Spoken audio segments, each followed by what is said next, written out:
بسم اللہ الرحمن الرحیم۔ سبحان اللہ رب العالمین والصلاة والسلام علی خاتم الانبیاء محمد مصطفیٰ صلی اللہ علیہ وسلم۔ بسم اللہ الرحمن الرحیم۔ الحمد للہ رب العالمین الرحمن الرحیم مالک یوم الدین ایاک نعبد و ایاک نستعین اہدنا الصراط المستقیم صراط الذین انعمت علیہم غیر المغضوب علیہم ولا الضالین آمین۔ خواتین و حضرات السلام علیکم۔ ہم سورہ الانعام کا مطالعہ کر رہے ہیں۔ آج ہم انشاءاللہ 31 آیت سے لے کر اور 35 آیت تک کا مطالعہ کریں گے۔ یہ مکی دور کا آخری زمانہ ہے خواتین و حضرات، اور نبی کریم صلی اللہ علیہ وسلم کو کفار مکہ نے بہت ذہنی اور جسمانی اذیتیں دی تھیں، اور اس سلسلے میں اللہ تعالیٰ نے یہ آیات اتاری تھیں تاکہ نبی کریم صلی اللہ علیہ وسلم کے دل کو تقویت پہنچے اور ان کو گائیڈنس ملے۔ تو اللہ تعالیٰ کا ارشاد ہے سورہ الانعام 31 آیت میں، بے شک خسارے میں پڑے وہ لوگ جنہوں نے اللہ سے ملنے کی تکذیب کی، یہاں تک کہ جب وہ معین وقت دفتن آ پہنچے گا، کہیں گے کہ ہائے افسوس ہماری کوتاہی پر جو اس کے بارے میں ہوئی، اور حالت ان کی یہ ہوگی کہ وہ اپنے بار اپنی پیٹھوں پر لادے ہوئے ہوں گے۔ خوب سن لو کہ بری ہوگی وہ چیز جس کو وہ لادیں گے۔ تو خواتین حضرات، جو بھی آدمی اللہ تعالیٰ سے ملاقات سے انکار کرتا ہے وہ یقیناً بہت بڑے خسارے میں رہتا ہے۔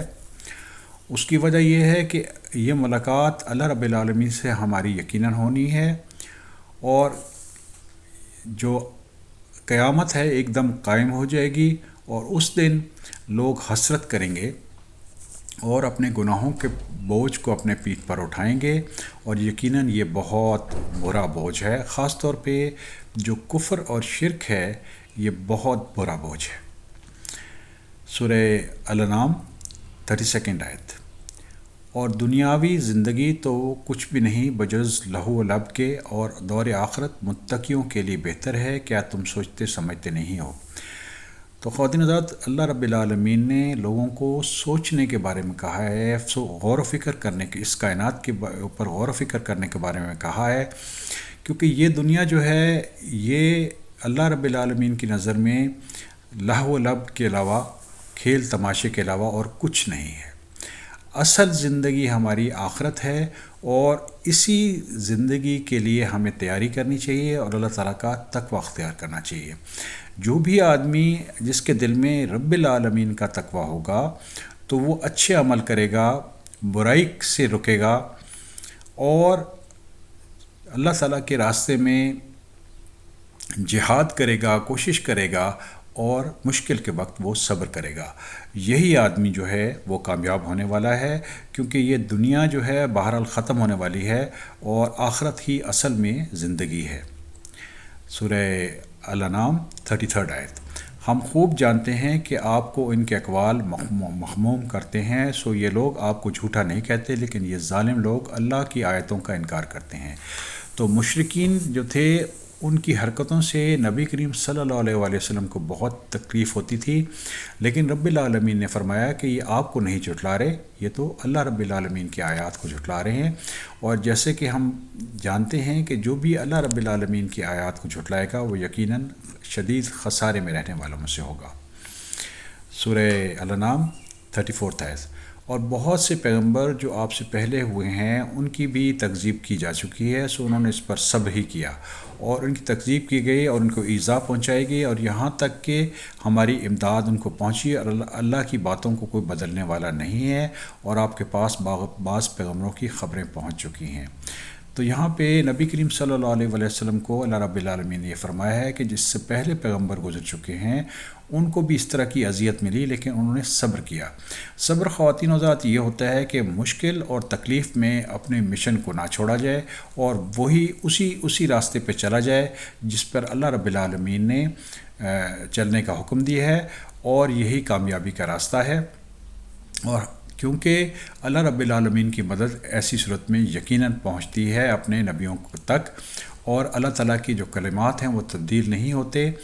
اور اللہ رب العالمین نے اس قرآن میں بہت سارے رسولوں کا ذکر کیا ہے، اور اس کا مقصد یہ تھا کہ نبی کریم صلی اللہ علیہ وسلم کو دل کو تقویت پہنچے، تاکہ وہ بھی اسی راستے پہ چلیں جس پر پہلے پیغمبر چل رہے تھے۔ سورہ الانعام 35 آیت۔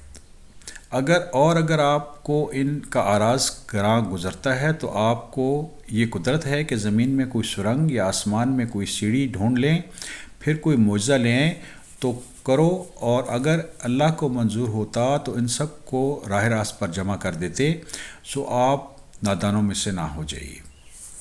تو نبی کریم صلی اللہ علیہ وسلم کی یہ خواہش تھی کہ اللہ رب العالمین ان کو کوئی معجزہ عطا فرما دیں، کوئی ایسی آیت عطا فرما دیں جس سے مشرکین مکہ کا سر جھک جائے۔ تو اس کے بارے میں اللہ رب العالمین نے یہ ارشاد فرمایا ہے کہ اللہ رب العالمین نے ہی معجزے دینے ہوتے ہیں، جو پیغمبر ہوتے ہیں وہ معجزے خود سے نہیں لے کے آتے، اور اگر اللہ رب العالمین چاہتے تو اس صورت میں وہ تمام لوگوں کو ہدایت دے دیتے۔ اسی لیے نبی کریم صلی اللہ علیہ وسلم کو اللہ رب العالمین نے فرمایا ہے کہ وہ صبر کریں، اور اللہ تعالیٰ کی مدد انشاءاللہ العزیز ان تک پہنچ جائے گی۔ اور جیسے ہم نے بعد میں دیکھا ان کی زندگی میں کہ اللہ رب العالمین کی مدد آئی اور اسلام پورے عرب پر چھا گیا۔ اللہ تعالیٰ سے دعا ہے کہ اللہ تعالیٰ ہمیں بھی صبر کرنے کی توفیق عطا فرمائے، اور نبی کریم صلی اللہ علیہ وسلم کے راستے پر چلنے کی استطاعت عطا فرمائے۔ بے شک اللہ رب العالمین ہر چیز پر قادر ہیں۔ الحمدللہ رب العالمین۔